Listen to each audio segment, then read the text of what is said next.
In 1963, a man named Morris Wilkins, born to Russian and Hungarian immigrants in Stroudsburg, Pennsylvania, a former submarine electrician who had served in the Pacific during World War II, built 6 bathtubs by hand out of poured concrete in the shape of a heart, covered each one in bright red tile, and installed them in the rooms of a lakeside hotel he co-owned called Cove Haven.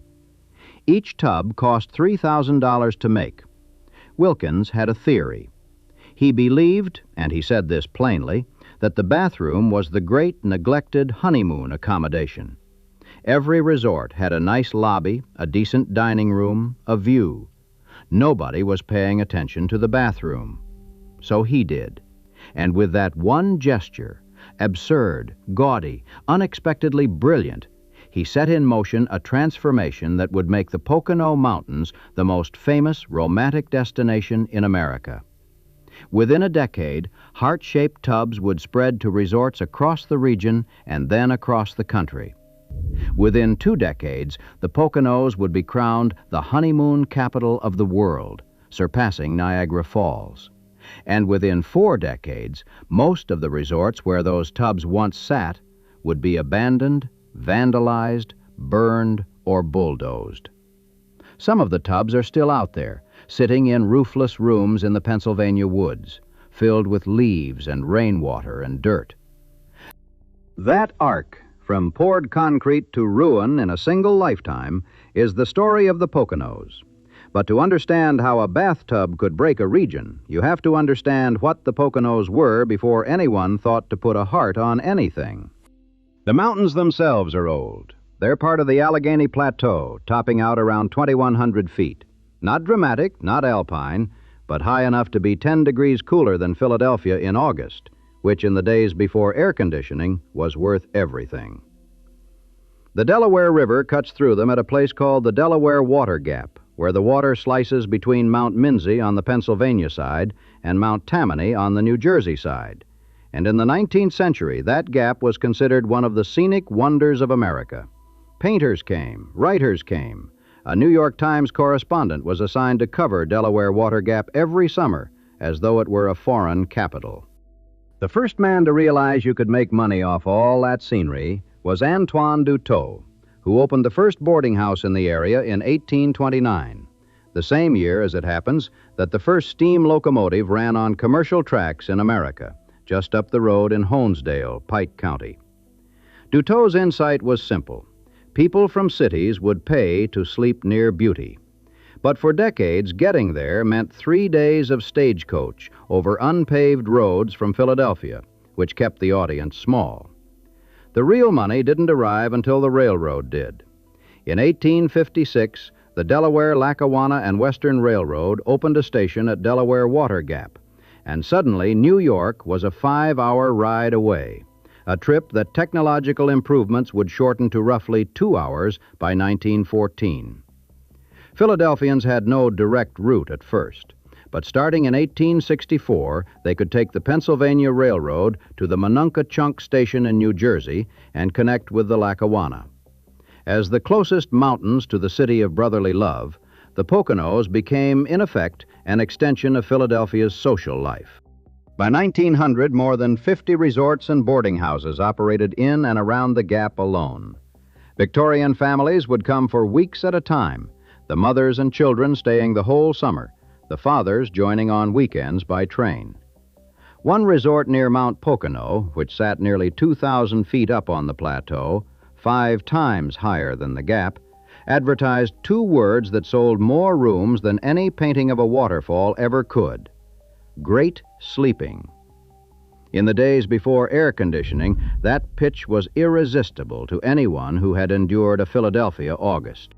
It was the golden age of American resort culture, and the Poconos played it beautifully.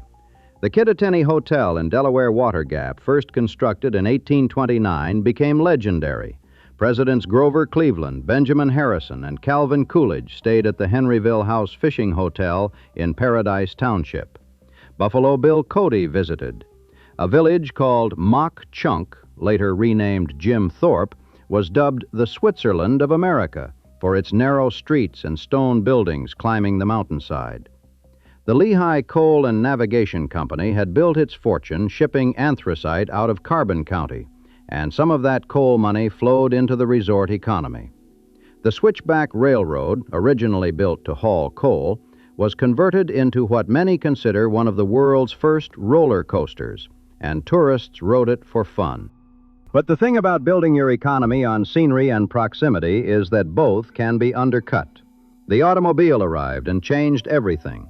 The train station had been an anchor. Vacationers didn't stray far from it, which kept spending concentrated in small towns. Cars scattered them. Resorts whose chief asset had been a nearby platform found themselves stranded. The Water Gap House, one of the most famous hotels in the Poconos, burned down in 1915 and was never rebuilt. The Kittatinny burned in 1931, also never rebuilt. By the 1920s, the center of gravity had shifted inland to Stroudsburg, the Monroe County seat, whose Victorian houses and stately banks bore testimony to decades of resort money flowing through. A few places adapted. In 1901, a group of wealthy Philadelphia Quakers, led by a developer named Samuel Griscom, who happened to be the great-great-nephew of Betsy Ross, opened the inn at Buck Hill Falls. By 1926, a massive stone structure had replaced the original lodge, and it grew into a resort of over 400 rooms spread across 1,000 acres. It had a golf course, an indoor pool with a retractable glass roof, tennis courts, and an enormous covered porch with views that seemed to stretch to the edge of the world. The inn was particular about its guests. You were expected to accept the Quaker lifestyle. Conspicuous consumption was frowned upon. Alcohol was out. Speakers gave lectures on current events. Classical music played in the dining room. It was, by some accounts, a bit stuffy. It was also, for decades, the grandest hotel in the Poconos. Eleanor Roosevelt attended a conference there in 1935. Helen Keller visited. It was the kind of place where everyone dressed for dinner because that was simply what one did. Nearby, Skytop Lodge opened in 1929, selective in its clientele and considered even grander. Pocono Manor, also founded by Philadelphia Quakers, had opened in 1902 and would eventually host golfers like Sam Snead and Arnold Palmer. These were places with permanence built into their stone walls. They would survive the Great Depression, when many smaller resorts folded. They would survive the war. What they would not survive, what almost nothing in the Poconos would survive, was the invention that was still 20 years away. The Depression nearly killed the Poconos resort economy. Hotels closed. The ones that stayed open scrambled for niches. One became a health farm, another a dude ranch. A place called Unity House in Bushkill, Pike County, found its niche in labor. Opened in the early 1920s by the International Ladies Garment Workers Union, it offered below-cost vacations to working-class, mostly Jewish, union members. Its 655-acre property included a building with murals by Diego Rivera depicting American exploitation and extremism. There were lectures on economics, art, and current affairs. Both John F. Kennedy and Robert Kennedy visited. Eleanor Roosevelt wrote in 1945 that you could not put children in a more favorable environment. Next door, Camp Tamament served a younger, more bohemian Jewish crowd, and its entertainment director, Max Liebman, staged a fresh review every weekend: satire, sketches, music. It was at Camp Tamament that an unknown Philadelphia-born comedienne named Imogene Coca caught Liebman's eye. In 1950, he brought her to television in Your Show of Shows, which became the Saturday Night Live of its era. Danny Kaye also passed through. The Poconos were, in those years, quietly shaping American entertainment. But the Poconos' most consequential act of reinvention came not from comedy or labor politics. It came from newlyweds. When the soldiers came home from World War II, they married in enormous numbers. The year 1946 alone saw a marriage boom that the country had never experienced. And many of those couples, flush with the relief of survival, drove up to the Pocono Mountains for their first nights together. Because the mountains were close, because they were cheap, and because, during the war, GIs on leave had already discovered the region with their girlfriends. But the existing resorts were family places, full of grandparents and children, and honeymooners felt conspicuous. They wanted privacy. They wanted a world built for two. In 1945, a man named Rudolf von Hovenberg saw this and opened the Farm on the Hill, a rustic cluster of cabins in a main lodge on the west bank of the Delaware River. It was the first honeymoon-only resort in the Pocono Mountains, and possibly in the country. Von Hovenberg had rules. Only newlywed couples were admitted, and he had customs that seem almost comically quaint today. The women were expected to make the beds. The men were expected to wait tables. It was, supposedly, preparation for married life. The Farm on the Hill was not located on a hill. This was, in retrospect, the Poconos' first act of selling a fantasy over a fact. More honeymoon resorts followed quickly, and the market was enormous. The marriage boom of the late 1940s didn't taper off. It sustained itself through the baby boom and into the expanding prosperity of the 1950s. The designs of these early honeymoon hotels were wholesome, even innocent. Early American interiors, cozy countryside decor, as if to give young couples a homey feeling while they started their lives together. There were hay rides and volleyball get-acquainted parties and organized games. By 1960, the Poconos rivaled Niagara Falls as America's top honeymoon destination, attracting over 100,000 couples a year. Charles and Frances Polillo had opened a tavern in Analomink in 1944 that they would rebuild after devastating floods in 1955 into Penn Hills Resort, eventually 100 rooms on 500 acres with a golf course, indoor and outdoor pools, a ski slope, and the first indoor ice rink in the Poconos. The outdoor pool was shaped like a wedding bell. Everything was designed around one premise. This was where your marriage began. And then Morris Wilkins changed the premise entirely. Wilkins was, by the late 1950s, a local guy with ambitions. Born in Stroudsburg in 1925, he'd grown up the son of a tailor.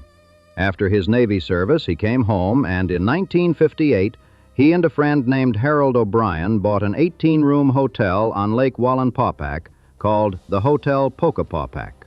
They renamed it Cove Haven and immediately started making improvements. This was the era of Playboy, of Elvis, of the sexual revolution stirring beneath America's pressed shirts. Wilkins sensed, perhaps before anyone else in the mountains, that honeymooners didn't just want hay rides and volleyball.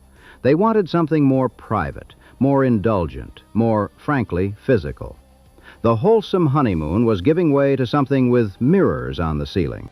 So in 1963, he poured those 6 heart-shaped bathtubs, each one a declaration. This resort is about the body, about pleasure, about 2 people and a locked door. Wilkins couldn't patent the design. It was too simple, just a shape. So it spread everywhere. Competitors copied it within months. Heart-shaped tubs appeared in resort after resort across the Poconos, and then across the country. Heart-shaped mirrors, heart-shaped pools, heart-shaped everything. Wilkins had unlocked something in the American market that nobody could put back.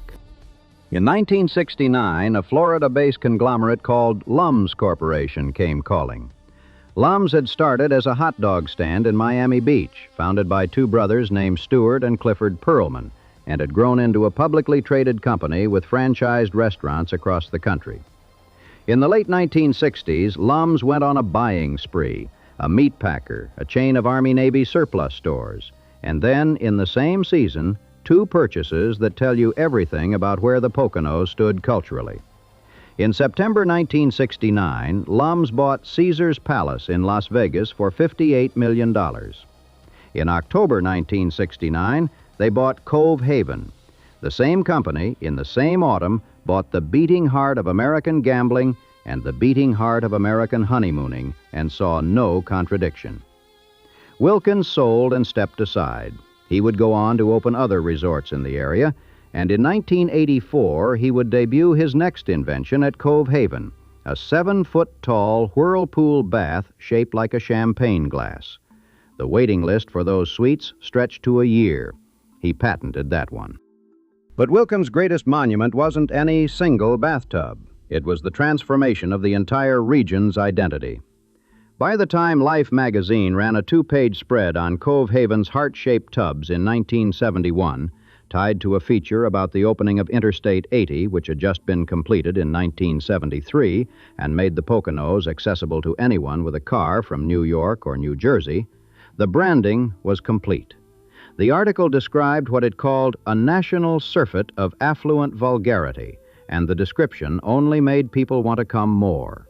The Poconos were drawing more newlyweds than Niagara Falls, and now they were drawing couples who weren't newlyweds at all. The rules had relaxed. Unmarried couples wanted in, and the resorts were happy to take their money. The Pocono Mountains, which for a century had sold clean air and mountain scenery, now sold red tile and shag carpet and mirrors in places mirrors had never been before. The era of the couples resort, as distinct from the honeymoon hotel, had arrived, and it brought with it an explosion of gaudy invention. Heart-shaped mirrors, heart-shaped bars, heart-shaped windows, champagne glass whirlpools, round rotating beds, in-suite swimming pools. Paradise Stream introduced something called the Garden of Eden Apple accommodation, featuring a private pool inside the room. More than half of its 600 suites eventually included heated private pools. The corporate engine that Lums had started kept expanding. After the Perlman brothers renamed their company Caesar's World, they bought Paradise Stream Resort in 1973, Pocono Palace in 1976, and Brookdale on the Lake in 1983, which they rebranded as Caesar's Brookdale. The couple's resort business became a branded empire, and the Poconos sat at its center. It wasn't the only game in the mountains. Skiing, which had arrived in 1946 with the Poconos' first commercial ski area, was booming thanks to new snowmaking technology that solved the region's unreliable snowfall. In 1963, a group of Stroudsburg attorneys and Philadelphia investors opened Camelback, and by 1984, the Pocono Mountains Vacation Bureau estimated that skiing accounted for a quarter of the region's tourist income.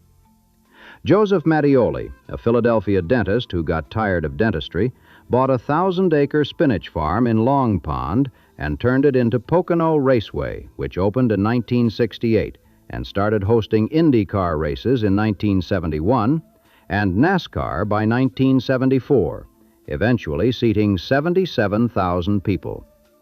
The Poconos were diversifying, but in the public imagination, in the cultural shorthand of the region, one image dominated everything else: 2 people in a heart-shaped tub.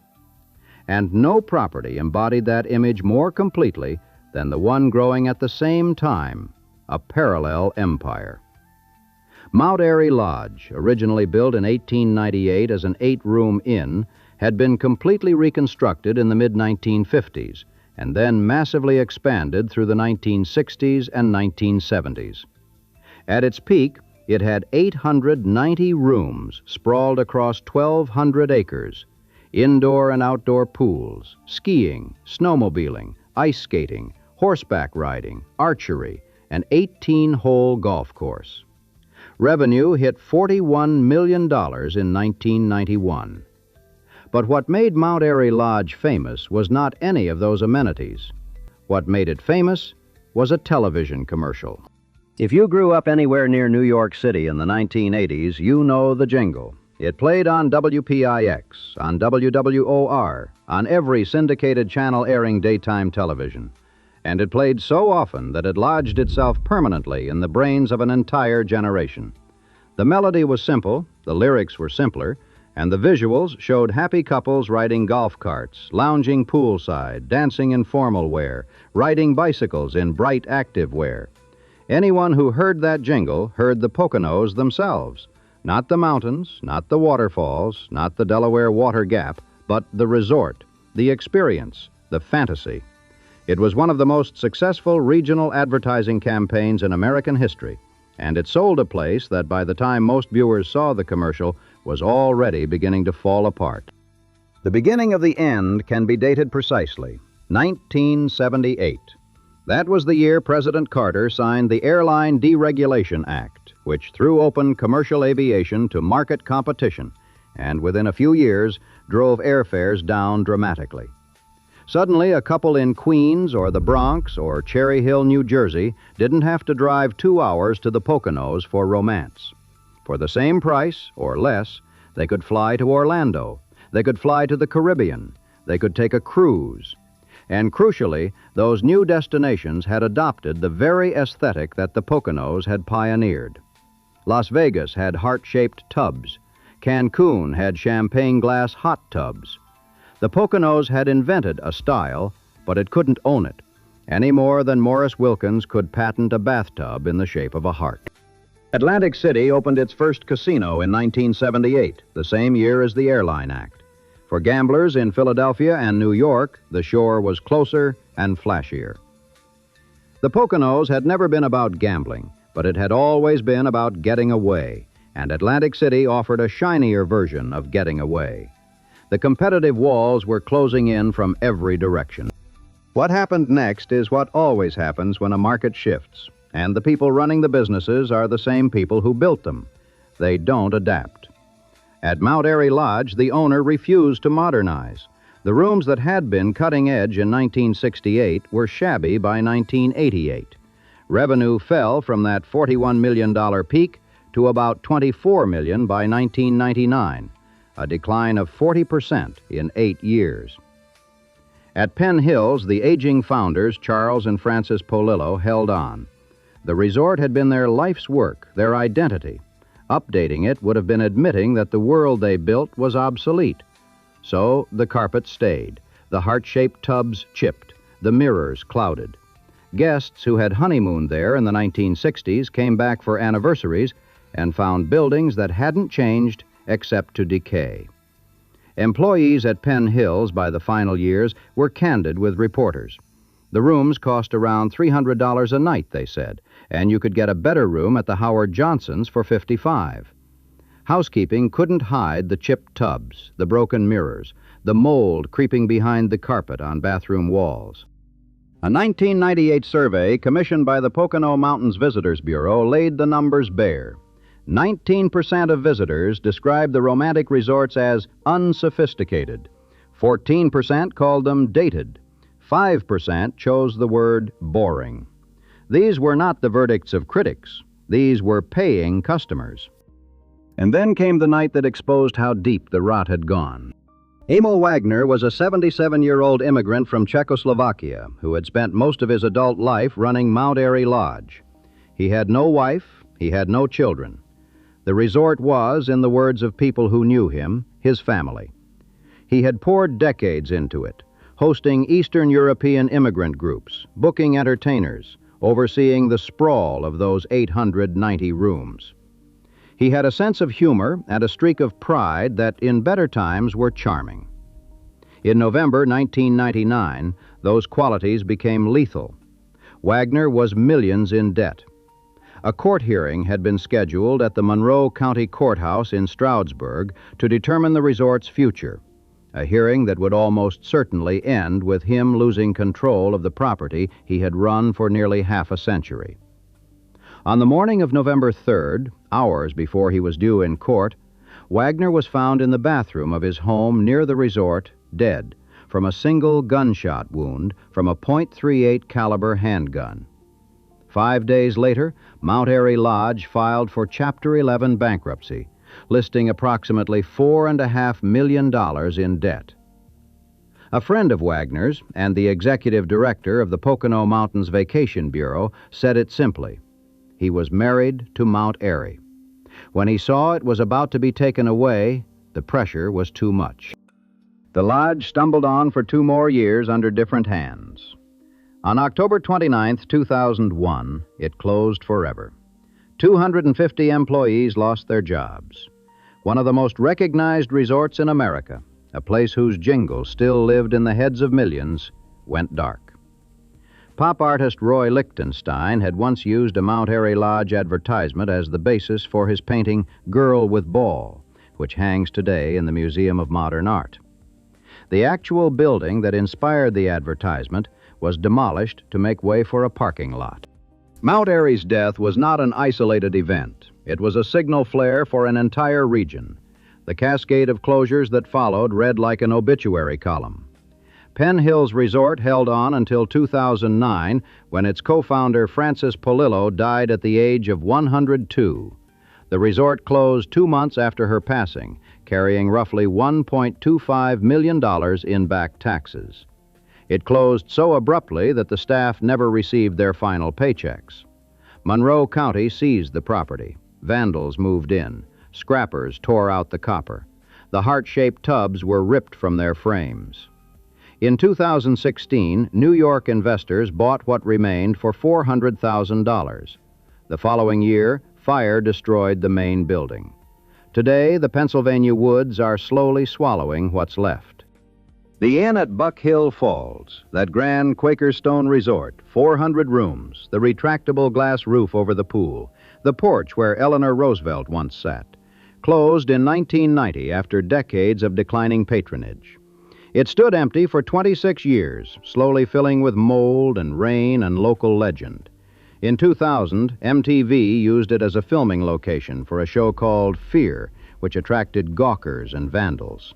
In 2003, arson severely damaged the building. In 2014, during the manhunt for FBI fugitive Eric Freen, who had shot 2 Pennsylvania state troopers, police sealed off the inn and searched it floor by floor. Freen had reportedly spent time in the abandoned hotel in the years before his attack. In 2016, the residents of Buck Hill Falls raised $2.5 million, their own money, to demolish the building. By 2017, it was gone. Where the grandest hotel in the Poconos once stood, there is now a grassy field. A single stone arch remains as a memorial. Unity House, the ILGWU resort that had hosted the Kennedys and inspired Eleanor Roosevelt, closed around 1990.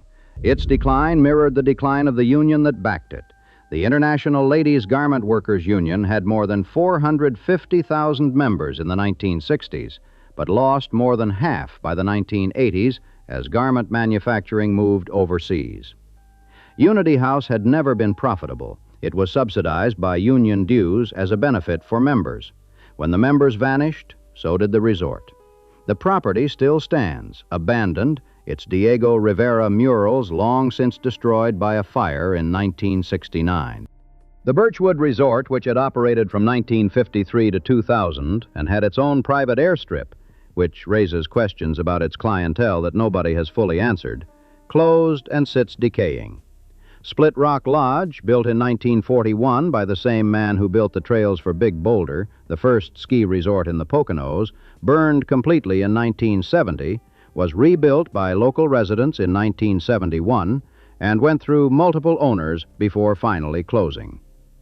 The Summit Resort, with its Scheherazade nightclub and Kismet cocktail lounge styled after Arabian Nights, its roller rink and minibar, shut its doors and fell silent. By the early 2000s, the landscape of the Poconos was dotted with these ruins. The forests, which had always been there, began reclaiming them. Vines crawled up the walls of ballrooms where bands had played. Trees pushed through the foundations of swimming pools. Heart-shaped tubs sat in rooms where the roofs had caved in, filling with seasons of debris. A new kind of tourist arrived, urban explorers with cameras documenting the decay. They came not for the romance the resorts had once sold, but for the eerie beauty of romance's aftermath. An older couple was spotted at Penn Hills one afternoon by a photographer, in their 60s, returning to the place where they had honeymooned almost 40 years earlier. They walked through the wreckage and reminisced about steak dinners, rounds of golf, lounging by the pool. They even remembered the name of their favorite staff member, Julie. The buildings were collapsing, but the memory was intact. The Poconos, though, were not entirely finished. The region has always had a knack for reinvention, from lumber to trains to scenery to honeymoons. And in the 2000s, it found a new card to play. In 2004, Louis de Naples, a Scranton area businessman, bought the old Mount Airy Lodge property for $25 million. He demolished what was left of the lodge and built the Mount Airy Casino Resort, which opened on October 22, 2007, with 188 rooms, a 62,000-square-foot casino, and a sleek lodge-style design that looked nothing like the Heart and Velvet Palace it replaced. There were no heart-shaped tubs. There was no shag carpet. The new Mount Airy won the distinction of becoming Pennsylvania's first AAA four-diamond casino resort and marketed itself explicitly as a break from the past. De Naples himself was later charged with perjury over suspected ties to organized crime figures and ultimately transferred ownership to his daughter, a twist that felt like the Poconos writing its own screenplay. The casino was part of a broader bet. Pennsylvania had legalized slot machines in 2004, and the Poconos saw gambling as a lifeline. But casinos alone wouldn't fill the void left by the honeymoon industry. The region needed a new reason for families, not just couples, to make the drive.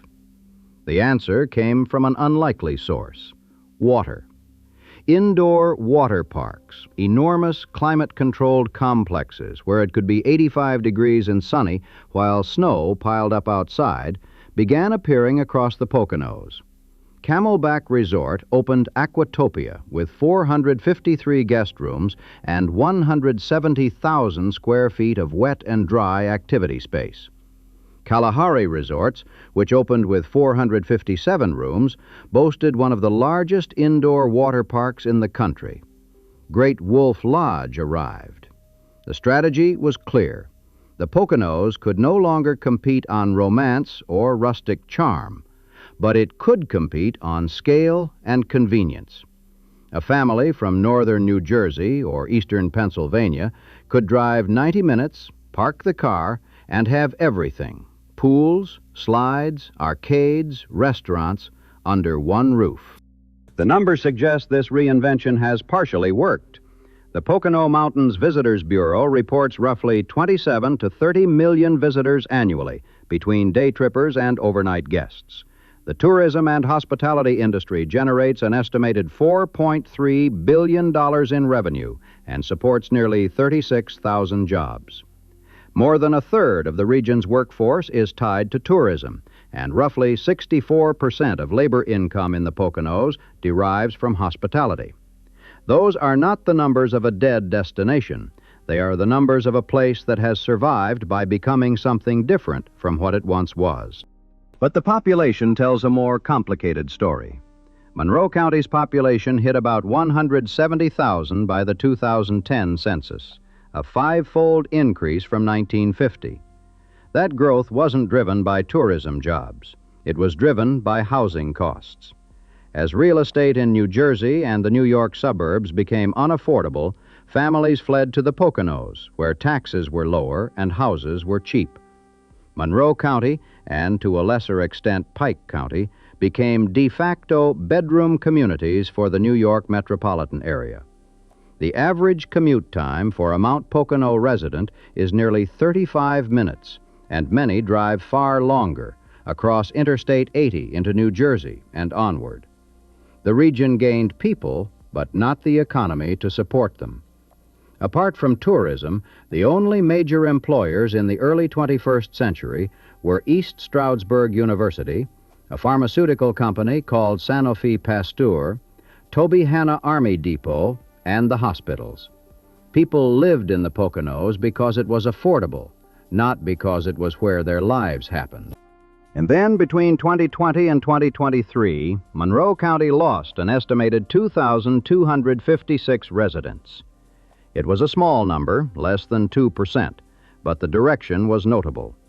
The pandemic had initially driven some people toward rural areas, but the Poconos couldn't hold them. The commute was too long. The jobs weren't there.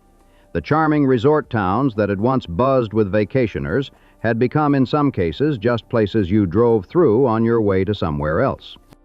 The Poconos today exist in a strange twilight. The water parks are full, the casinos hum.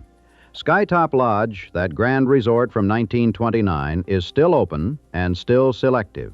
It survived every wave of disruption by never chasing trends. The Cove Haven Resort and Paradise Stream, inheritors of Morris Wilkins' legacy, are still open, still offering heart-shaped tubs and champagne glass whirlpools to couples willing to pay for nostalgia.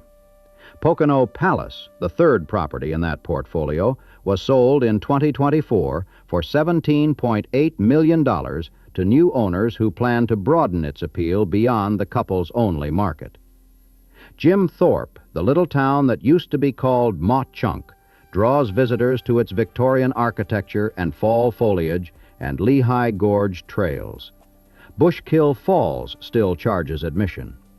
The Delaware Water Gap National Recreation Area, created in 1965, encompasses 70,000 protected acres. The mountains haven't gone anywhere. But something is gone, and everyone who knew the old Poconos can feel it. What's gone is the conviction, shared by millions of Americans, reinforced by magazine spreads and television commercials and word of mouth across kitchen tables, that the Pocono Mountains were a destination. Not a waypoint, not a suburb with trees, not a collection of indoor facilities that could be anywhere, but a place with a personality so strong that it could hold your attention and your money for a week. The Poconos had that once.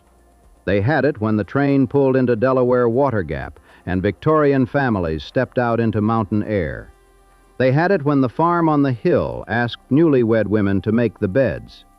They had it most of all when Morris Wilkins poured concrete into a heart-shaped mold and told the world that the bathroom was the most important room in the hotel.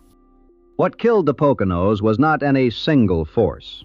It was the slow compounding of forces that any business person would recognize. Cheaper competition, a product tied to a fading demographic trend, family-owned operations unwilling or unable to modernize, and an identity so specific that when tastes shifted, there was nothing general enough to fall back on. The Poconos had bet everything on being the honeymoon capital of the world, and when the honeymoon market evaporated, the capital was just a collection of buildings in the woods. The irony, and it is an irony worth pausing on, is that the mountains never changed. The Delaware Water Gap is still there, still a mile-wide chasm carved through ancient rock. The hemlock and oak forests are still dense and cool. The waterfalls at Bushkill still fall. The plateau still sits 2,000 feet up, still cooler than Philadelphia in July. Everything that made the Poconos a destination in 1829, when Antoine Duteau opened his first boarding house, is still present, untouched, indifferent to the fortunes of the people who tried to build on it. The landscape outlasted the Kittatinny Hotel and the Water Gap House and the inn at Buck Hill Falls and Mount Airy Lodge and Penn Hills and Unity House and the Birchwood and the Summit and all the rest. It will outlast the water parks and the casinos, too. Morris Wilkins died in Las Vegas in 2015. He was 90 years old. He had moved there after retiring from the resort business, which is its own kind of poetry. The man who made the Poconos into a pleasure destination, spending his final years in the city that did it bigger and louder and with no heart-shaped anything that anyone remembers. He left behind a bathtub design that changed an industry, a region that owes its most famous era to his imagination, and a lesson that the Poconos themselves have never quite absorbed. When you sell a fantasy, you'd better own the fantasy, because the moment someone else can offer it cheaper or warmer or with a shorter flight, the only thing you have left is the mountain. And the mountain, beautiful as it is, doesn't generate revenue. Somewhere in the woods near Analomink, Pennsylvania, off Route 447, in a building that fire and time and weather have almost erased, there is a heart-shaped bathtub. It has not held water in years. Its red tile is cracked. Its concrete base, poured by a man whose name most people will never know, is slowly being reclaimed by the earth. The forest around it is quiet. Nobody is checking in.